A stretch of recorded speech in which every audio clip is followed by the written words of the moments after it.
세상의 모든 지식 언더스탠딩.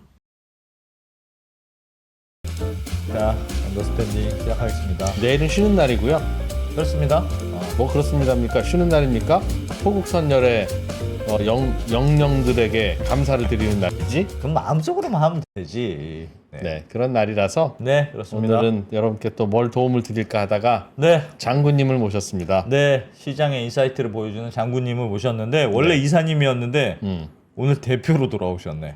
네. 이야, AFW 파트너스의 이선엽 대표님을 소개합니다. 네, 어서 오십시오. 네, 안녕하십니까. 네, 이야, 뭐. 진짜 오색 이거. 근데 이 형은 어디로 가도 우리가 장군님이야 그냥. 막 날라다닌 거 아닙니까 지금? 와, 날라다니는 대표이사로 지금 스카웃 되셨다고. 신한 어떡하냐 이제. 신한은 이제 끝이야 이제. 무슨 소리예요? 그래도- 되게 좋은 회사인데. 그래도 고향이니까 그래도 그럼요. 좀 도와주세요. 예. 몇 년간은 그죠? 훌륭한 회사고 네. 되게 좋은 회사예요. 네. 그럼. 그리고 같이 저도 해야 될 것도 많고 아. 예, 언제나 같은 파트너라고 생각하시면 됩니다. 얼마나 계셨었죠? 거의 뭐 30년 조금 안 됐던 것 와. 같습니다. 아니 그럼 여의도에서 한 회사를 직장에만 있었어요. 안 옮겼어요? 네. 와. 와 진짜 의리 있다. 수많은 뭐 스카우트 제의가 실제로 왔었었고 아, 당연하지. 지나간 얘기는 해도 되죠. 그럼요. 네, 그럼요. 진짜 삼성에서도 네. 정말 많이 준다고 했었어요. 어. 꽤 근데 또 네. 이제 안 갔죠, 진짜로. 보통 많이 준다고 하면 지금 받던 연봉의 뭐 그쵸, 몇 몇 배 퍼센트? 됐던 거죠. 몇 배? 네, 곱하기로 됐었어요. 그걸 안 갔다고요? 네. 아니, 내가 좀 1억 받으면 왜? 2억 3억 준다는데 그렇죠. 5천 받으면 1억 1억 5천 하는데도 그걸 안 준다는데 갔다고요? 신한이 좋았어요. 그 좋은 신한을 근데 버리고. 이제 나이가 되다 보니 이제는 예. 나와야 되는 그게 됐죠. 뭐 그냥. 와. 하여튼 네. 축하드립니다. 아 감사합니다. 네. 자 오늘은 또 그래도 장군님 이야기를 예. 예. 오늘도 장군님한테 음. 주식시장의 중요한 테마가 여전히 트럼프고 트럼프와 미중 관계에 대한 네.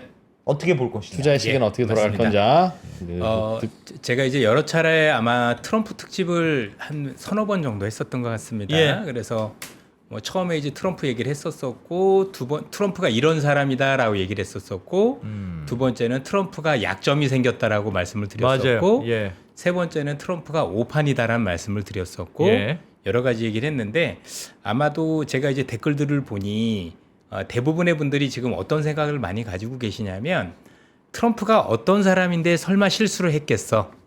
그리고 트럼프가 어떤 사람인데 과연 여의도에 있는 사람들이 논평할 수 있는 정도가 될까? 이런 생각을 했고 또 하나는 트럼프에 대해서 과연 우리가 아는 정도가 되겠어라는 굉장히 의문들이 많으셨던 것 같아요. 예. 그렇죠? 그럴 만하죠. 왜냐하면 트럼프는 굉장히 무서운 사람인 것도 맞고 실제 대단한 사람인 것도 맞고 그렇죠? 예. 그리고 미국의 대통령이지 않습니까? 아유, 우리가 감히 그럼요. 뭐 어떻게 쉽게 이렇게 얘기할 수 없는 그런 사람들이다 보니 사실 야 이런 사람들이 이런 실수를 했고 정말 이랬단 말이야라는 게 어떻게 보면 투자자분들 입장에서 안 믿겨지는 게 더 제가 볼 땐 더 맞다라고 생각을 해요. 그렇죠? 예. 그런데 제가 처음에 생각했던 대로 저희들 방송했던 대로 사실 그대로 흘러가고 있던 사실에 여전히 처음에 시나리오대로 흘러가고 있다. 맞습니다. 예, 그 이상이죠. 지금은 그래서 그 얘기를 조금 일목요연하게 해드리도록 할 겁니다. 당연히 트럼프 얘기만 하는 게 아니라 사실 이게 투자 전략하고 어떻게 연결이 돼야 되는지 그죠? 그럼 만약에 이걸로 인해서 우리가 좋은 것도 있을 거고 부정적인 것도 있을 거고요. 그래서 그런 점도 전부 다 발라서 예. 한번 말씀을 드려볼까 합니다. 예. 그리고 지금 트럼프가 우리한테 나름대로 협박하고 있는 것 중에서 실제화 될 수 있는 것과 그렇지 않은 것들도 좀 말씀을 드릴 겁니다. 그래서 뭐 이런 얘기를 하는데 그건 너무 신경 쓰지 말라는 얘기들은 제가 볼 때는 그냥 스킵하셔도 되지 않을까 이런 생각을 합니다. 제가 우리 오건영 그 단장보다 글은 못 써서 예. 그래도 조금 필기를 통해서 말씀을 드릴까 합니다. 실판. 예, 아유, 실판. 예, 좋습니다. 드디어 나왔어요. 네. 자, 첫 번째 예. 여러분들 지금 시장에서 들리고 있는 가장 큰 얘기 중에 하나가 아마 타코란 얘기가 될 겁니다. 네. 타코 이따도 한번 보여드릴 텐데 타코가 뭔지 아시죠? 예. 트럼프 이게 뭐죠? Always. Always. 트럼프는 항상 치킨. 예, 치킨. 치킨 그죠? 아웃. 치킨 아웃. 치킨 된다. 그죠? 항상 겁먹고 도망간다. 자, 이게 신조어가 됐을 정도니 현재 우리가 알고 있는 트럼프의 입지가 얼마나 많이 약화가 됐는지 아실 수 있다라고 보여집니다. 예. 중요한 건 뭐냐면 어쨌든 간에 지금까지 흘러온 트럼프라는 사람이 관세를 부과했고 그 이후에 90일 유예를 했잖아요. 예, 예. 90일 유예 이후로 지금까지 보면 미국 증시가 쉬지 않고 오르죠. 그렇죠. 미국 증시가 쉬지 않고 올랐고 우리나라는 대선 탓도 있지만 사실 더 그 위로 올라서 있습니다. 예. 이 얘기는 뭐냐면 그 뒤로 나왔던 트럼프의 모든 정책이 사실은 굉장히 완화가 되었기 때문입니다. 그렇죠. 뭔가 우리한테 뭐 애플한테도 미국에서 만들어 이런저런 얘기를 했지만 예. 사실 시장의 방향성에 영향을 줄 정도의 이슈는 없었다라고 봐야 됩니다. 그러면 트럼프는 왜 이렇게 됐을까? 그리고 처음에 어떻게 했었어야 됐을까? 예. 어떻게 해야 됐을까? 그 다음에 앞으로 어떻게 될까? 앞으로 어떻게 될까? 또 한다라면 어디까지 할 수 있을까? 이런 것들이 점차 명확해지고 있습니다. 그래서 그런 점들을 우리가 보고 봐야 될 것 같습니다. 우리는 분명히 느꼈던 건 언론을 통해서 처음에 4월 내내 들었던 트럼프와 관련해서는 확실히 뭔가 조금 더 과장돼 있었다라는 데에 대해서는 이제 이견들이 없으실 거라고 생각을 하고 있습니다. 그리고 예. 또 우리가 몇 가지 봤지만 중국이 참 만만한 상대가 아니었다라는 것들도 이미 확인이 되어가고 있고 또 우리 역시도 이전만큼 무조건 협상을 할 때 다 예. 내어주겠다는 스탠스는 아닌 거는 분명하다. 이렇게 봐야 되겠죠. 그렇죠? 예. 그러면 첫 번째는 일전에도 한번 말씀드렸던 기억이 있지만 트럼프가 왜 이런 실수를 저질렀는지 그러면 도대체 무엇을 했으면 됐었는지 어떤 한계가 있었는지 우리가 이걸 분명히 알아야 그 다음 스텝에 대한 얘기가 들어간다. 이렇게 보면 되겠습니다. 실수라는 게 그 항상 치킨됐다는 거? 그렇습니다. 항상 양보했다는 거? 양보할 수밖에 없었던 이유. 일단 우리가 알고 있는 미국이라는 국가에 대해서 봐야 되는데 예. 지금 미국은 여야를 막론하고 그러니까 예. 바이든 대통령이었었고 또 해리스가 될 수도 있었었고 예. 트럼프가 될 수도 있었었고 가고자 하는 길은 같았습니다. 미국이 제조업을 육성하겠다. 그렇죠? 네. 제조업을 육성하겠다는 길은 같았고 어. 이 길과 관련해서 바이든 쪽은 여러분들 IRA를 통해서 보조금을 줘서 예. 내가 돈을 줄 테니까 미국에서 장사할래라고 했었던 거고 트럼프는 관세라는 수단을 썼죠. 그렇죠? 네. 중요한 건 제조업을 육성하겠다는 의지는 양쪽이 다 같고 요거는 관세 여부를 떠나서 앞으로도 지속될 수밖에 없다라는 겁니다. 예. 그런데 여기서 우리가 현실이 있죠. 그렇죠? 현실이 있을 텐데 이 현실을 첫 번째 봐야 되는 게 첫 번째 현실은 뭐냐면 현재 미국이 제조업을 하고자 하는 거지 현재 제대로 된 제조업은 사실상 없죠. 예. 특히 생필품과 관련된 생필품과 관련된 제조업은 아예 없다라고 봐도 되겠죠. 네. 그렇죠? 아직 그런 어떤 게 없고 그 앞으로도 될 거 아니야? 앞으로도 없어요. 앞으로도 이건 없다라고 보면 될 것 같고요. 예. 두 번째는 지금 글로벌 공급망이 즉 미국 중심으로 공급망이 형성된 게 아니죠. 그냥 말 그대로 배터리 공장 우리 IRA를 그런 정도 간 거지. 예. 전체적으로 시장과 관련해서 수많은 뭐 지금 반도체 공장이 다 간 것도 아니고 아직 뭔가 제조업이라는 게 그렇죠? 투자 유치가 된 것도 아니고 많이 되어 있는 것도 아니죠. 그렇죠? 그래서 여전히 미국의 제조업은 이제 들어가려고 하는 거지 아직 들어가진 않았다. 그렇지. 라는 게 되게 중요합니다. 네. 이건 왜 말씀드리냐면 이따 환율 부분에서 되게 영향을 미치기 때문입니다.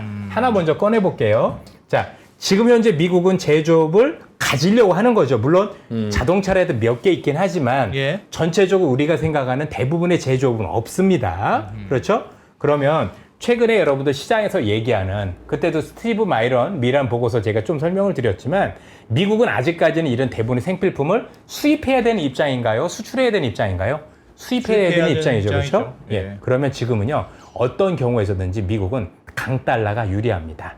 그러니까 달러와 관련해서 시장에서 생각하는 건 뭐냐면 시기의 문제인데 나중에 미국이 제조업을 많이 유치를 하면 그때는 약달러가 유리하겠죠. 예. 그렇죠? 당연히 미국 제품 가격을 좀 약하게 해서 수출이 잘 되게. 수출 잘 되게 하려고 하는 건데 지금은 이게 되어 있어요? 안 되어 있어요? 안 되어 있어요. 그러면 이게 형성되기 전까지는 달러가 약세인 게 미국한테는 불리합니다. 이유는 아시겠지만 현재 약달러라면 이것 때문에 들어오는 수입 물가가 올라갈 거고 그렇지 않아도 좀 쉽지 않은 상황에서 물가를 자극할 수 있기 때문이겠죠. 지금 그렇죠? 근데 우리나라를 비롯해서 이제 막 무역 협상 하는 네. 과정에서 야 환율 의 뭐 좀 바꿔. 그래서 미국 때문에 지금 달러가 강세. 우리는 뭐 그렇게 되고 아니에요. 있는 거 그런 아니에요? 적 없어요. 미국은 그런 얘기 안 했어요. 그렇죠? 협상에도 올리지 않았다라고 본인들도 얘기를 해요. 긴 흐름에서 맞는데 중요한 건 시기가 중요한 거예요. 시기가. 사과하세요. 죄송합니다. 굉장히 그게 그 분석들이 되게 잘못된 분석이에요. 잘못된 분석. 예. 잘못된 걸 읽었구나. 자, 그러니까 대만 길게 달러가 보면 갑자기 떨어지고 우리나라 원화도 환율 떨어지고 하는 게 뒤에서 협상한 거 이게 아니냐? 추정이었었죠. 그렇죠. 굉장히 추정이었었고 스티브 미란이라는 사람이 그랬기 때문에 혹시 제2의 플라자 합의를 하는 거 아니냐라는 우려가 있었는데 그렇습니다. 제가 자료도 가졌지만 스티브 미란조차도 지금은 강달러를 원한다라고 항복했을 정도예요. 중요한 건 미란이 됐든 뭐가 됐든 미국은 지금 만약에 여기서 약달러로 가면 미국 스스로 자멸하는 겁니다. 그러니까 약달러가 아니다가 아니라 시기가 지금 아닌 거예요. 아직은 너무 아직은 이르죠. 그렇죠? 이거를 해야 될 시기가 있고 지금 1년 차 또는 1년 반 차까지는 이거를 지금 하면 안 되는 거죠. 조금 더 기다려. 예. 그 다음엔 달러와 관련해서도 무조건 달러를 약세로 가는 게 아니라 예. 인위적으로 환율을 조작하지 말란 의미 정도로 보시면 될 것 같고요. 현재 미국은 그렇게 했다간 정말 문제가 된다. 관세를 환율로 장난쳐서 그냥 무력화시키려는 그런 장난은 치지 마. 그렇죠. 그 정도의 예, 스탠스다. 맞습니다. 예. 그런 거지. 지금 상황에선 그건 아니다. 근데도 불구하고 달러가 최근에 약세를 보이고 있는 것은 미국이 나름대로 정책과 관련해서 신뢰가 없다라는 것도 문제가 되고 있고 예. 두 번 지금 성장에 대한 의구심도 대단히 많고 그리고 이미 아시는 것처럼 재정 적자도 너무 커지고 있고 또 하나는 사실 여러분들 이미 아시겠지만 지난 연말에 미국으로 우리나라를 비롯해서 전 세계 모든 자금들이 과도하게 미국으로 많이 쏠렸었어요. 예. 그렇죠? 근데 그런 것들이 점차 완화되는 과정에서 나타내고 있는. 그러니까 지금 우리가 보고 있는 오늘 제가 볼 때 1,350원 정도까지 온 것 같은데 이게 트럼프가 당선될 가능성이 높아질 때 수준으로 온 거예요. 사실 이게 그러니까 원위치인 거지 이거를 달러 약세로 보다라기보다는 그냥 원위치 정도가 되었다. 이렇게 보는 게 아직까지는 더 적당한 것 같아요. 그러니까 과도하게 트럼프 때문에 달러가 이렇게 될 겁니다. 라 제자리 왔다 정도로 보시면 제가 볼 때 현재는 틀림없지 않을까 이런 생각을 가지고 있습니다. 그리고 아마도 하반기에는 특히 연말로 갈수록 달러의 가치는 지금보다 조금 더 올라갈 가능성가 있지 않을까라고 조심스럽게 전망을 해보고요. 예. 그건 뒤에서도 제가 설명을 드리도록 하겠습니다. 일단 미국은 생필품을 만들지 못한다. 거의 만들지 못한다. 수입을 해야 된다. 예, 수입을 해야 되는 입장인 거고 또 지금 보셨겠지만 미국은 나름대로 제조업과 관련해서 사실 아직까지는 그런 밸류 체인, 흔히 얘기하는 공급망을 형성하지 못했다라는 한계가 존재한다라는 거. 여전히 예. 수입을 해야 된다는 게 약점입니까? 많이 약점이죠. 많이 약점이죠. 예. 왜냐하면 만약에 말씀 주셨으니까 지금 생필품 같은 걸 수입을 하잖아요. 예. 그러면 관세 정책을 펼 때 최소한 이건 빼고 해야죠. 저건 해도 의미가 없어요. 왜냐면 저기다 관세를 부과한 만큼은 미국 시민들이 무조건 피해를 보게 돼 있는 거예요. 그렇죠? 그러니까 그렇죠. 이거는 굳이 할 필요가 없었던 거예요. 화장재 부과해서 뭐 할 거고, 그렇죠?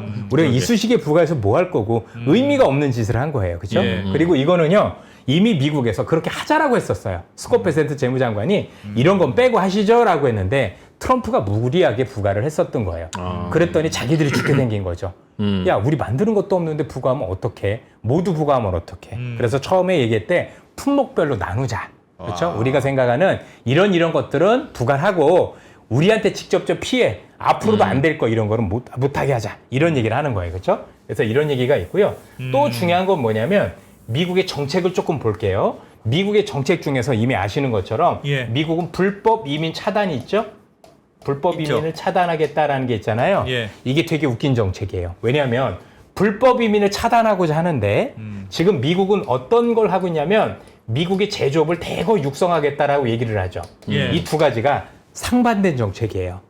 지금 미국의 실업률은 그렇지. 사실 완전 고용에 가까워요. 사람이 부족하단 말이에요. 예. 그런데 미국이 원하는 만큼의 제조업이 들어오려면 무조건 불법 이민을 받아야 돼요. 그렇지. 이거를 막고는 사람이 없어요. 구체적으로 얘기를 드릴까요? 이번에 예. 우리가 알고 트럼프가 우리가 알고는 그 애플한테, 그렇죠? 애플한테 너희들 미국에서 아이폰 만들어라고 얘기를 했지 않습니까? 예. 이게 가능할까요? 이건 그냥 블러핑입니다. 이건 불가능한 얘기고요. 예. 불가능한 이유 첫 번째는 뭐냐면 자, 미국의 1인당 국민소득이 얼마 정도 될까요? 2024년 8만 불? 예, 8만 불 좀 예. 넘습니다. 8만 2천 달러. 8만 2천 달러. 불인데? 예. 8만 2천 달러. 그렇죠? 어마어마하죠? 어. 그다음에 중국은 얼마일까요? 13,000? 예, 13,000 정도 됩니다. 오. 자, 딱 보셔도 몇 배 차이가 나나요? 한 7배 정도 예, 차이가 나죠. 예. 그렇죠? 이 인건비를 감당할 수 있다 없다? 불가능하다. 이러면 되죠. 미국에 있는 사람들한테 아이폰 공장에 취직을 해서 저 반이나 그 반의 반 정도는 임금을 받아라고 하면 가능해지겠죠. 예. 그렇죠? 근데 그게 가능할까요? 미국의 물가에서? 불가능하죠. 불가능하죠. 그죠? 아니면 또 다른 방법이 있죠. 가격을 올리면 되죠. 그럼 사람들은 지금 아이폰 가격을 한 700만 원 정도에 사셔야 될 거예요. 그죠? 그러면 트럼프 좋아하겠어요? 불가능한 얘기예요. 예. 자체가. 더 웃긴 건 뭐냐면 좋아요. 뭐 다 그렇다 칩시다. 뭐 생산혁명 이런 게 있어서 뭐 500까지 낮아진다고 칠게요. 예. 결국은 또 받아야 돼요. 불법 이민. 그거 사람이 조립해야 되거든요. 기계가 하는 게 아니라. 결국은 앞뒤가 하나도 안 맞아요. 그래서 여러분들 우리가 알고는 애플한테 공장 들어와 그냥 신경 안 쓰셔도 된다는 얘기입니다. 할 수도 없고 해서도 안 되는 거고 현실성도 없는 것들 이런 것들은 여러분들이 걸러서 보실 수 있어야 돼요. 미국이 생각하는 모든 정책과 앞뒤가 맞지도 않지만 현실성은 아예 없는 정책이다. 트럼프가 얼마 전에 공식적으로 얘기한 것도 있어요. 우리는 양말이라든가 티셔츠 이런 걸 안 만들 거야. 본인들도 아는 거예요. 그렇죠? 예. 우리는 이거를 무슨 산업이라고 부르냐면 노동 집약 산업이라고 부르죠. 그렇죠? 이 노동 집약 산업은 미국에서 할 수 있는 사업이 아니에요. 그러니까 정확하게 미국이라는 표현보다는 1인당 국민 소득이 8만 달러인 국가에서 할 수 있는 건 아니다. 예. 이렇게 보셔야 되는 거예요. 그렇죠?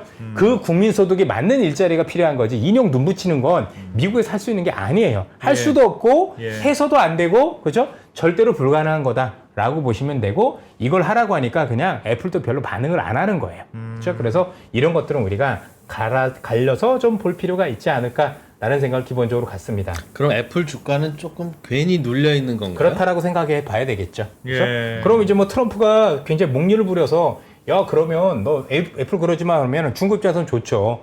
중국은 애플 없어도 살거든요. 예. 그렇죠? 자기네 휴대폰 회사가 몇 개인데 그럼 나가 그러면 끝이잖아요. 사실 미국만 굉장히 큰 손해를 안을 수밖에 없는 그런 환경에 있다라는 건 아쉬움이다 이렇게 봐야 될 것 같습니다. 어허. 그렇죠? 중국이라는 나라의 특성을 뻔히 안다라면 충분히 내보낼 수도 있는 거잖아요. 근데 그걸 본인들이 내보낼 수는 없으니까 예. 본인 스스로 저렇게 해서 나가면 좋지 이렇게 생각하지 않겠습니까? 그렇지 않아도 얼마 전에 그 중국에 있는 그 흔히 얘기하는 공무원들한테 그렇죠? 야 애플 그 쓰지 말고 자국 거 써 뭐 이런 얘기들 하고 있는 게 현재 얘네들이 현실이다 이렇게 봐야 되겠죠. 그러면 우리가 알고 있는 트럼프는 처음부터 정책에 문제 있었던 게 뭐냐면 아까 얘기했었던 현실 외에 몇 가지 현실이 더 있었어요. 일전에도 말씀드렸던 미국의 재정 적자가 심각하다라는 거, 그렇죠? 예. 그다음에 물가가 여전히 많이 낮아지곤 있지만 여전히 위험 수위에 있다라는 한계가 있었단 말이에요, 그렇죠? 그런데 중요한 건 뭐냐면 여기서 관세 정책은 좋든 싫든 물가를 건드릴 수밖에 없는 한계가 있어요. 그래서 우리는 관세를 뭐라고 하냐면 극약 처방이라고 불러요. 극약 처방. 자, 쓰는 건데 극약이에요. 그럼 극약은 잘 쓰면 좋죠. 근데 잘못 쓰면 큰일이 나죠. 예. 그래서 이런 극약 처방을 쓸 때는 어떻게 될까요?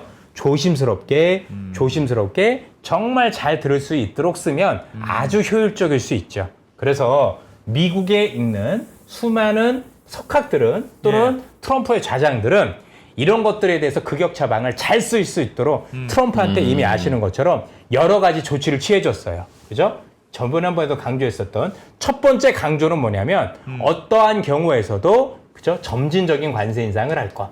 무조건 점진적으로 해서 시장에 대한 피해가 특히 물가에 대한 피해가 없도록 할 것이라는 걸 당부를 했어요. 반드시. 이거 공식 문서들이 나와 있는 거예요. 예. 두 번째는 뭐냐면 품목별로 우리가 알고 있는 생필품은 제외할 것. 생필품 같은 건 제외. 이거 어차피 우리 없는 건데 부과해봐야 우리만 죽습니다. 그러니까 이런 것들은 없앨 것. 세 번째는 먼저 와서 조건, 그죠? 일본이나 인도 같은 경우는 좀 봐줄 것. 그래서 뭐죠? 이렇게 되면 협상력이 높아져요.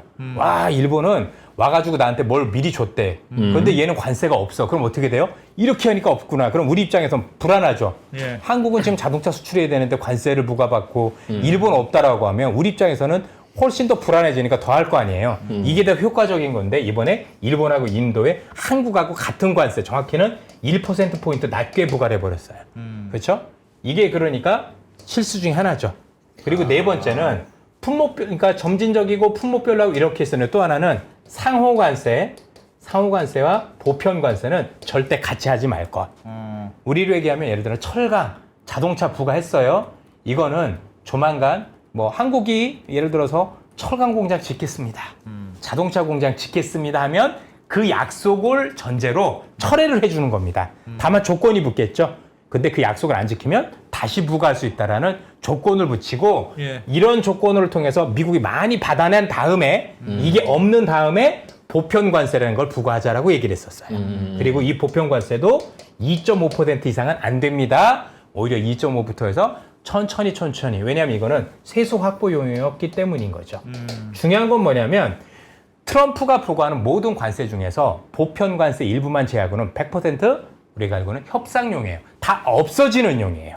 그러면 미국은 어떻게 짰냐면 이런 식으로 해서 물가에 대한 영향을 최소화하고 또 품목별로는 생필품 같은 경우는 제외함으로써 실제 실생활 물가에 미치는 영향을 없게 만든 다음에 협상력을 극대화하면서 나중에 세수를 잘 거둘 수 있는 정말 좋은 정책을 잘 짜놨었던 거예요. 그렇죠?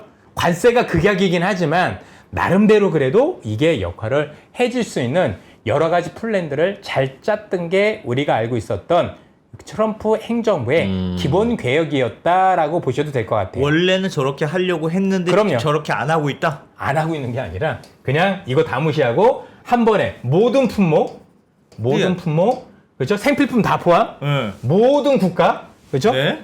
선협상한 국가까지도, 그죠? 그 다음에 우리가 알고 있었던 상호관세 이런 거 상관없이 다 함께, 저 말 예. 하나도 지금 안 맞잖아요. 단 한 개도 안 지켰어요. 예. 단 한 개도 안 지켰어요. 그 본인이 3시간 전에 그냥 무조건 다 때려라고 때린 거예요. 이거는요, 실수 정도가 아니라 정말 스스로 자멸의 길을 걸었다라고 볼 정도로 예. 이건 어마어마하게 문제가 많이 되는 거예요. 지금 나온 김에 지금 이게 왜 이렇게 많이 중요하냐면 예. 여러분들 지금 아시는 것처럼 이미 시장에서는 모든 관세가 유예된 것 같지만 아직까지 보편 관세 10%는 여전히 부과가 되고 살아있어요. 있어요. 예. 그렇죠? 예. 살아있어요. 그러면 여러분들 지금 최근에 어떤 얘기 들어보셨냐면 채권 자경단이라는 얘기 들어보셨나요? 들어왔습니다. 채권 자경단. 예. 우리를 얘기하면 채권 투기꾼들 정도가 될 겁니다. 그렇죠? 이 친구들이 뭔가를 호시탐탐 노리고 있대요. 노리는 거 하나잖아요.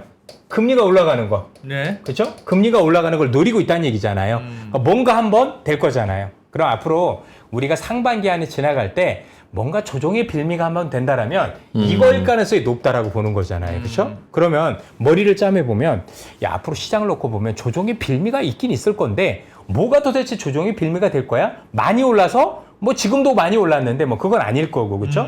트럼프는 보니까 이미 타코가 돼서 예. 계속 물러나니까 얘도 아닌 것 같고 뭔가 있을 텐데 그게 뭐냐면 이 보편 관세에서 오는 거예요. 자, 이 보편 관세는 10%라고 했잖아요. 예. 너무 높아요. 너무 높아요. 제가 보기엔 나중에 어떻게 될지 모르지만 전 이것도 일정 부분은 이 수준보다는 조금 낮아져야 된다고 생각을 해요. 이 수준은 좀 제가 볼 땐 과하다라고 생각을 하고요.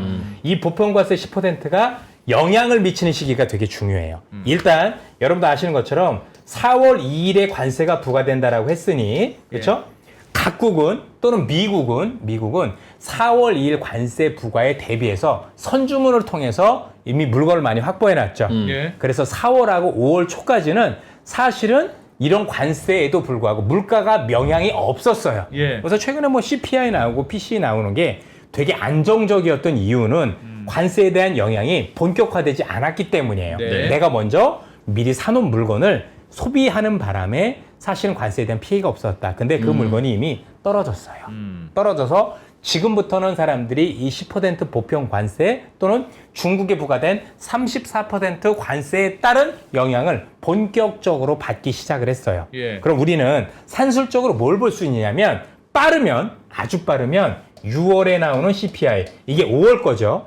그죠? 그런데 저도 원래는 이때를 생각을 했는데 조금 더 미뤄질 수도 있긴 있을 것 같은데 왜냐하면 유가가 낮아졌었거든요. 이 기간에 오일이 많이 낮아져서 물가를 내리는 역할을 한 반면 달러는 약세였기 때문에 수입 물가가 올라왔죠. 그래서 상세 효과가 있어요. 그래서 물가를 자극해도 크진 않을 수 있지만 최소 7월, 즉 6월에 있었던 이 물가는 제가 볼 때는 소비자 물가 지수에 반영될 가능성이 굉장히 높아 관세에 보입니다. 따른 물가 그렇죠. 상승. 그렇죠. 그러면 중요한 건 뭐냐면 뭘 자극할까요? CPI. 그죠? PC보다도 물가를 자극해요. 물가. 이 지수를 자극을 하겠죠. 예. 그렇죠? 7월 한 10일 정도 이렇게 나올 것 같은데 요거를 자극을 하면 이게 자극으로 끝나는 게 아니라 지금 글로벌에 있는 대부분의 펀드들은 ETF거나 아니면 헤지펀드거나 그렇죠? 네. 헤지펀드 롱숏 하는 애들 네. 그리고 여러분 잘 아는 CTA 펀드라 그래서 이거를 시세 추종 펀드라고 부릅니다. 그러니까 대부분 다 뭐 돼 있죠? 프로그램화 돼 있어요. 예. 그럼 이 프로그램은 이렇게 돼 있겠죠. 야, CPI가 얼마 이상 되면 다 쏟아내. 이런 게 돼 있을 가능성이 높아요. 예. 그럼 우리는 또 여러분들은 장담할 수는 없지만 아마도 6월의 CPI 발표 또는 제가 보기엔 7월 가능성이 또 높다라고 보여지는데 7월 CPI 이럴 때 우리 의도와는 상관없이 해서 한 방 맞고 가는 사례가 벌어질 가능성도 배제할 수 없는 거예요. 이게 현재까지 있었던 사람들은 까맣게 잊고 있지만 보편 관세에 대한 영향을 받는 시기라고 저는 생각을 하고 있습니다. 예. 그래서 일단은 이게 앞으로 우리가 당분간 상반기에 봐야 될 중에서 잠재적인 위험이 아닐까. 그러면 이 위험이 지난 4월만큼 크냐? 그렇지 않습니다. 시장에서는 대부분 알고 있죠. 이게 거의 꼭지라는 걸. 꼭지라는 걸 알고 있을 거니까 궁극적으로는 저희들이 볼 때는 그 조정폭이 4월 정도 같지는 않을 것 같다. 특히 한국은 신정부 들어간 효과 이런 것들 때문에 미국보다도 조정폭이 덜할 가능성이 높다라고 일단은 판단을 해야 되지 않을까 싶습니다. 예. 그래서 이런 게 온다라면 제가 보기에는 비중을 줄인다가 아니라 그래도 혹시 잘 못 샀으면 하반기를 위해서 잘 채우는 과정으로 보시는 게 어떨까라고 조심스럽게 좀 말씀을 드리고 일단 준비하면 마음이 편하죠. 야, 예. 이게 건들 수 있어. 근데 기계가 건들기 때문에 정말 그럴 가능성이 있다라고 봐야 되는 거고요. 어쨌든 이게 채권 자경단이 노리는 제가 볼 땐 이 채권 금리가 튀는 현재 상반기에서 저희들이 볼 때 볼 수 있는 거의 뭐 유일한 어떤 악재가 될 수 있지 않을까라고 조심스럽게 말씀을 드릴 수가 있을 것 같습니다. 예. 말씀하셨던 채권 자경단이나 뭐 물가가 실제로 튀면 시장 불안해지겠죠. 이러다 금리를 오히려 더 올리는 거 아니야? 뭐 이런 걱정도 하고. 근데 이제 그게 예를 들면 매수 기회라면 이 협상은 무조건 이건 끝나는 거야 라는 확신이 있어야 되잖아요. 근데 여전히 그런 확신은 좀 없지 않나요? 그 얘기 뒤에서 설명을 드릴 건데요. 예. 아마도 그때를 기점으로 해서 또 이게 그 CPI가 나오는 기점에서 흔히 얘기하는 트럼프가 90일 유예 시점하고 또 이게 맞물려요. 그렇죠. 사실은 끝나가겠죠. 그래서 이제. 예. 뭐가 되든지 간에 이게 됐든 이가 됐든 시장의 불안감, 그러니까 뭔가 사람들 팔고 싶은 생각감도 있을 예. 건데 예. 이것도 있다 보니까 어떤 경로든 시장이 조금 변동성에 노출될 수밖에 없는 환경이라는 건 우리가 인지를 해야 될 거라고 생각을 합니다. 예. 근데 잠시 후에 이 관세에 대한 협상 얘기는 조금 더 자세하게 좀 해드리도록 네. 하려고 합니다. 그래서 일단 네. 상반기 위험은 여기에 대해서 대비를 했으면 좋겠는데 사실은 진짜 위험이라기보다는 잘 샀으면 좋겠다. 의외로 사람들이 준비하고 있는 사람들도 있어서 우리가 생각할 만큼 아닐 수 있지만 기계는 기계입니다. 기계는 기계일 거고요. 어떤 채권 자격단은 거기에 대해서 위로 한번 번은 배팅을 흔들릴 하지 않을 거다. 거라고 생각을 합니다. 예, 그래서 일단 그 생각을 하시면 되고요. 그러면 미국의 협상에 대해서 제가 조금 말씀을 드릴 텐데 네. 미국의 협상과 관련해서 일단은 앞서도 말씀드렸지만 타코라는 걸 말씀을 드렸잖아요. 그렇죠? 여기서 중요한 게 뭐냐면 앞서도 말씀드렸지만 트럼프가 협상에 성공을 하려면 트럼프 협상 방식은 뭐죠? 여러분도 알고 있지만 충격과 공포죠. 예? 충격과 공포죠. 그렇죠? 근데 현재 트럼프가 하고 있는 이 충격과 공포는요. 미국만 충격과 공포예요. 지금 치면 미국만 죽고 다른 나라는 안 죽어요. 달러가 약세잖아요. 좀 원화는 강세고. 원래 우리가 알고 있는 일반적인 위기에서는 달러가 강세로 가고 원화가 약세야 되는데 미국만 죽어 낮아빠지고 있는 어이없는 일이 많이 벌어지고 있지 않습니까? 여러 가지가 복합적으로 있어서 그렇다고 보시면 될 것 같은데요. 예. 우선은 앞서도 말씀드렸지만 일단 트럼프의 정책이 너무 즉흥적이다라는 게 문제예요. 너무 즉흥적이다. 즉, 이 즉흥적인 정책을 쓸 때 즉흥적인 정책 중에 대표적인 게 앞서도 보여드렸던 관세를 너무 무리하게 때린 것도 있었었고 또 하나는 여러분들 최근에 있었던 영화와 관련해서 관세 때린 거 기억나시죠? 했다가 바로 그만뒀죠. 바로 그날로 철회를 했어요. 그죠? 왜냐하면 이거는 본인들이 무역 흑자인데 또 헐리우드가 죽는데 이만큼 지금 너무 즉흥적인 거예요. 그죠? 너무 즉흥적인 부분들이 있다 보니 사실은 이 자체가 굉장히 문제가 돼서 뭔가 위력을 갖지 못하다라는 부분들도 있는데요. 여기에 두 가지 악재가 더 겹쳤습니다. 첫 번째는 뭐냐면 내부가 무너지기 시작을 했어요. 내부가 균열. 우리 전쟁에서 보통 싸움에서 질 때 공통점들을 보면 적이 잘한 경우보다는 내부가 스스로 무너지는 경우들이 굉장히 많죠. 예. 그렇죠? 그 내부주가 첫 번째가 법원이에요. 아, 이번이 법원이 대놓고 IEAPA라는 거, IEEPA, 그쵸? 네. 인터내셔널 이코노믹 이머전시 파워 액트라고 불리는 요 법에 대해서 위법 결정을 내렸죠. 예. 이거 권한 밖의 일이야 라고 한 거죠. 이거 무서운 게요. 자, 시장에서는 야, 이거 아니어도 뭐 슈퍼 301조도 있고 막 얘기를 해요. 네. 맞습니다. 실제 이런 여러 가지 법안들이 있어요. 그런데 트럼프가 이걸 몰라서 이걸 썼던 게 아니에요. 이걸로 하면 슈퍼 301조 뭐 무슨 조 이거라면 어떤 문제가 생기냐면 협상력이 떨어져요. 협상이 많이 떨어져요. 왜 떨어지느냐? 일단 시간이 걸려. 얘들은요. 한두 개 빼놓고는 대부분 절차라는 게 있어요. 그래서 그 절차까지는 많게는 1년이 걸리게 돼요. 아무리 짧아도 석 달에서 5달 이상 걸려야 되는 거고요. 또 하나는 이거 하려면 국가별로 다 해야 돼. 품목별로 다 해야 돼. 근데 USTR은 250명밖에 안 돼요. 예. 가능하겠어요? 제가 볼 때 1년 가도 안 돼요. 그죠? 그럼 이거 언제 이걸로 하고 있느냐? 그래서 IEAPA가 그냥 내가 원할 때 내 맘대로 모든 국가 어떤 품목에 맘대로 때릴 수 있는 권한이었던 건데 이걸 무력화시켜버린 거예요. 그러면 이게 위력이 없다가 아니라 이거 여전히 무서운데 이거에 비해서는 뭐죠? 우리가 협상력이 현저하게 저하될 수밖에 없는 거예요. 더 웃긴 건 뭐냐면 이걸 통해서 부과했던 관세가 대법원까지 가서 위헌이면 지금까지 했던 모든 관세 다 토해내야 돼요. 토해내야 다 된다고요? 물어내야 됩니다. 업자들한테 일일이 나눠줘야 미국한테 다 된다고요? 나눠줘야 돼요. 전부 다 환급해줘야 돼요. 야, 그것도 큰일이다. 트럼프 입장에서 그러니까 이게 지금 되게 부담스러울 수밖에 없어요. 그러니까 무조건 이거로 가기도 애매해요. 그렇죠? 그러면 어떻게 해야 될까요? 빠르게 협상을 마무리 짓는 게 훨씬 유리한 거죠. 왜? 이쪽으로 넘어가는 순간 각국이 모를까요? 예를 들어서 우리가 뭐 슈퍼 301조 이런 거 하려면 국가에 굉장히 위급하게 이게 뭐 안보와 관련해서 뭐 이런 거 있다면 그게 안보에 관련돼 있다라 조사를 최소 석 달 이상 해야 되는 거예요. 하고 나서 그것과 관련해서 됐다라고 해야 되는 건데 그럼 그 석 달 동안은 각국은 버틸 수 있잖아요. 그렇죠? 그럼 협상력이 있다라고 보기 되게 어려운 거예요. 예. 그죠? 절차도 되게 복잡해지고 그러다 보니 이거 자체가 미국이 위력이 없다가 아니라 이거에 비해서는 협상력이 떨어지는 정도가 아니라 확 떨어진다라고 보셔야 됩니다. 전체적으로. 그래서 일단 내부가 발목을 잡았다. 그러니까 행정부가 하고 있는 일을 입법부가 꺼져. 그렇죠? 필요 없어. 너 말도 안 되는 거야 라고 했다라는 게 되게 중요하죠. 두 번째는 최근에 의회가 발목을 잡기 시작했어요.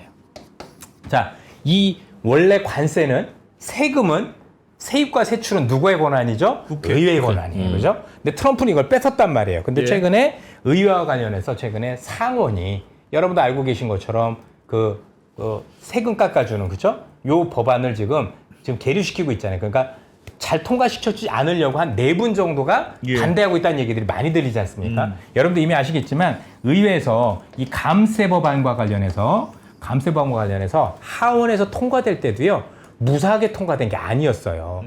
생각보다 여러 의원들이 여기에 반대하니까 트럼프가 듣지 못할 욕까지 써서 설득을 한 게 아니라 협박을 한 거예요.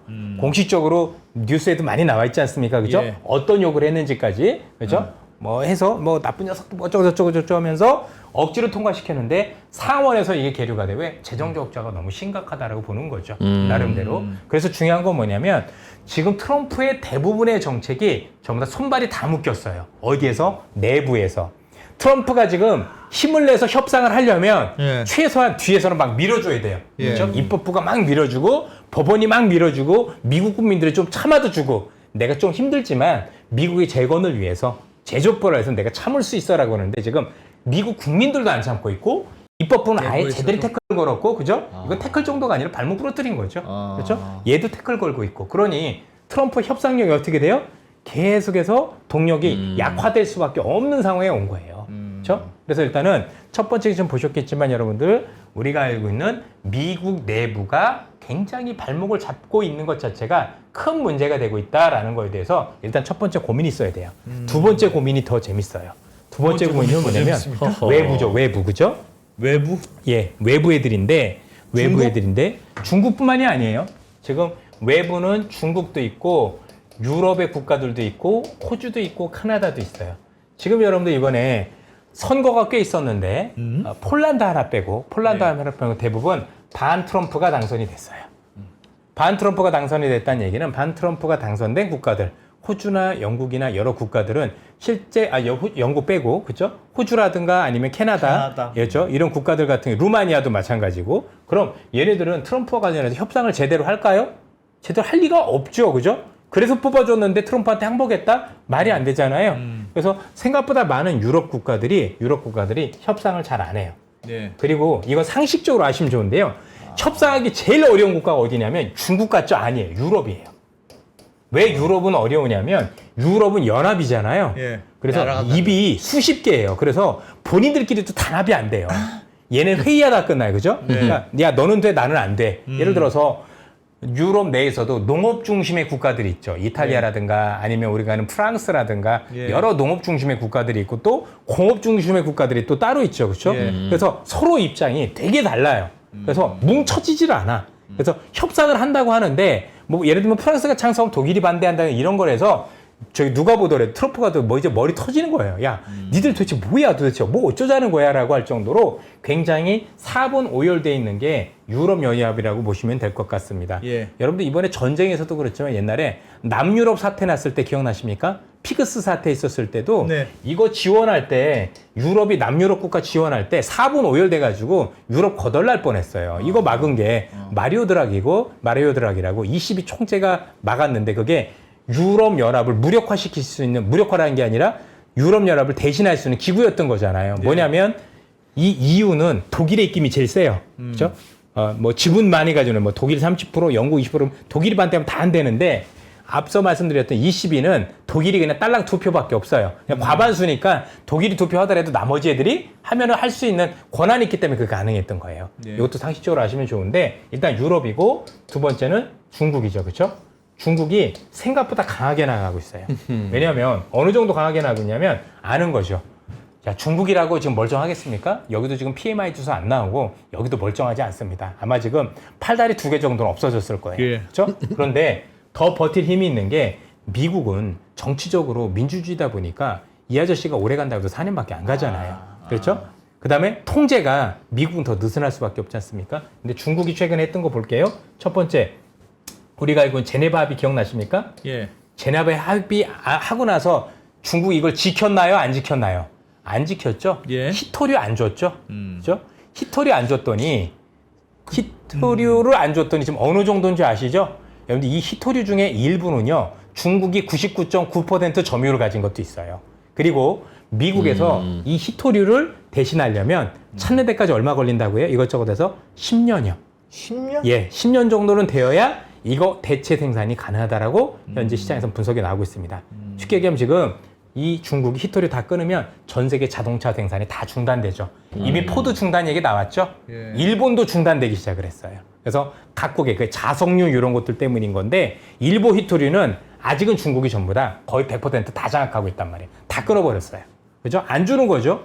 그러니까 어떻게 돼요? 트럼프 입장에서도 중국한테 세게 얘기 못 하고 있어요. 야. 자, 이렇게 하고 있는데 잘 생각해 보시면 트럼프가 이전 같으면 관세도 더 올리고 뭐 해야 될 텐데 예. 지금 유일하게 괴롭히고 있는 게 뭐죠? 하버드대.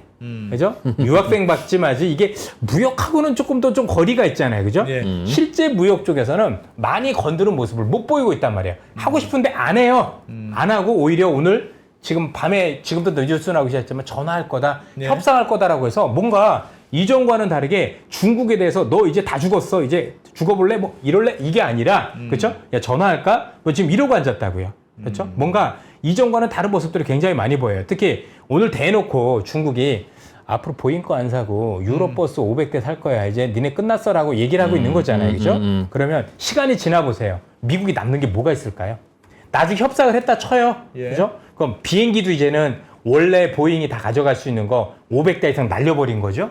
그렇지 않습니까? 이것저것 하면 제가 볼 때는 트럼프가 정말 얻는 게 있을까요? 저는 그게 굉장히 궁금해요. 중국이 다 숙여서 다 줄 거다? 아닐 수도 있을 것 같다라는 생각이 드는 거예요. 그죠? 되려 이 500대 유로포스 하는 거 보잉으로 주면 얘는 그냥 본전인 거죠. 그죠? 그 이전에 있었던 게. 그래서 생각보다 소득이 우리가 생각했던 낮을 가능성도 배제할 수 없는 거예요. 한 가지 분명한 건 현재 이 국가들의 여러 가지 버티고 있는 이런 모습들 자체가 사실 트럼프가 그만큼 이전보다는 협상력이 많이 약화됐다는 걸 보여주는 거죠. 왜? 이 정도로 트럼프가 공주를 몰렸으면 지금 우리한테 뭘 해야 되는 거죠? 충격과 공포를 때려야 되고요. 뭔가 좀 더 강하게 상대방 압박을 해야 되는데 압박하는 모습이 안 보여요. 타코가 그냥 나온 게 아니라 시장에서 알기 시작한 거예요. 이 아저씨 한계 확실히 보이네. 그리고 여기서 더 하면 본인들이 더 죽는다라는 걸 트럼프도 알고 있는 거고 그래서 더 이상 못한다는 걸 알고 있는 거예요. 그럼 트럼프가 힘이 있었으면 타코라는 단어가 등장하면 우이시하면서 더 세게 죽이겠죠. 예. 나왔었어야 되는데 안 하는 건 못해서 안 하는 거다. 못하는 겁니다. 철강 하나 때렸잖아요. 네. 왜냐면 그건 물가에 대한 미친 영향이 제한적이기 때문이죠. 품목 하나 정도라고 생각하는 거니까 전국가에 때린 것도 아니고 나름대로 부정적인 영향은 있지만 우리가 생각하는 정도의 그 영향이 있다라고 보기엔 되게 어렵다고 그건 왜 봐야겠죠. 그랬을까요? 그러니까 내부의 힘이 뭐 분열도 있는 것도 알겠는데 중국이 너무 잘 싸워서 그렇습니까? 중국이 너무 대비가 잘 됐다. 아닙니다.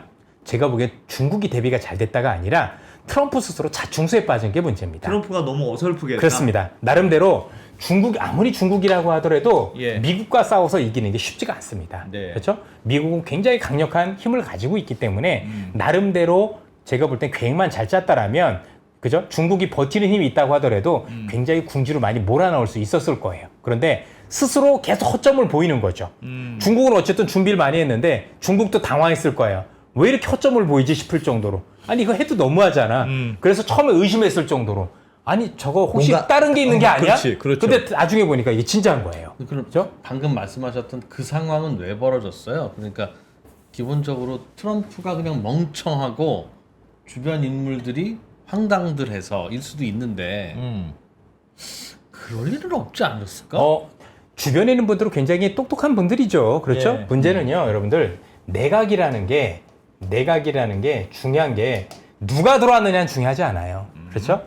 우리나라를 비롯해서 전 세계 내각에 있는 사람 중에서 똑똑하지 않은 사람이 있겠습니까? 그렇죠? 중요한 건 뭐냐면 내각이 들어왔는데 자기 역할을 하느냐 안 하느냐가 이게 중요해요. 예를 들어서 우리가 알고 있는 그렇죠? 왕이 아니면 대통령이 너무 강하다. 그래서 이 사람들의 역할이 시키는 것만 하는 거냐 아니면 정말 아니되옵니다. 아니되옵니다라 얘기를 할 수 있는 거냐가 되게 중요한데 트럼프 밑에 있는 사람들은 아니되옵니다가 없어요. 그냥 시키면 알겠습니다라고 하는 건데 최근에 생겼죠. 스콧 베센트라는 사람이 생겼는데 네. 스콧 베센트도 먼저 아니되옵니다는 아니에요. 그렇죠? 잘못되고 나면 바꾸셔야 됩니다. 그죠? 이대로 밀고 나시면 아니되옵니다라는 거지 처음부터 못하게 하는 그 역할은 아니에요. 왜? SNS를 통해서 날라오기 때문에 베센트도 이거는 얘기한지도 속수무책이에요. 나중에 알겠지. 맞습니다. 중요한 건 이거예요. 여러분들 지금 회사 생활하시면서 그런 거 많이 느끼지 않으세요? 왕 회장님이 엄청 세. 그럼 밑에 있는 임원분들 임원까지 갈 정도 얼마나 훌륭하신 분들입니까? 솔직히 그죠? 예. 정말 자기 희생하고 거기까지 왔는데 문제는 부장까지 했었을 때는 괜찮은데 임원 되고 나니까 목구멍이 포도청이라고 얘기를 할 수가 없는 분들이 많으실 거예요. 그렇죠? 우리나라 특히 우리나라처럼 같이 바보가 된다. 제왕적 구조에 있는 이런 상황 속에서는 사실은 재벌들한테 뭔가 정말 아니되옵니다를 얘기할 수 있는 임원은 제가 볼 때 쉽진 않을 거예요. 그렇죠? 하면 들어주시면 하겠죠. 근데 안 들어주고 자를 거니까. 대부분은 그냥 잘려요. 그래서 여러분들 충신은 원래 형장의 이슬인 거예요. 아시죠? 그죠? 원래 그래서 끝까지 살아남은 사람 다 간신들이지 충신이 살아남는 경우는 없어요. 세상 어딜 가더라도. 그게 충신의 비애입니다. 그렇죠? 그래서 대부분 요즘 사람들은 그걸 알기 때문에 말을 잘 안 하죠. 잘 안 하고 그냥 시키면 하고 틀리면 나중에 수습은 하더라도 먼저 얘기는 안 하는 특징들을 가지고 계실 겁니다. 그렇죠? 그게 이 제왕적 권력이라는 거고 다만 이 왕이나 아니면 우두머리가 잘 듣는 분이다. 잘 듣는 분이다라면 되게 좋아지죠. 그래서 그런 특징들이 있는 거고요.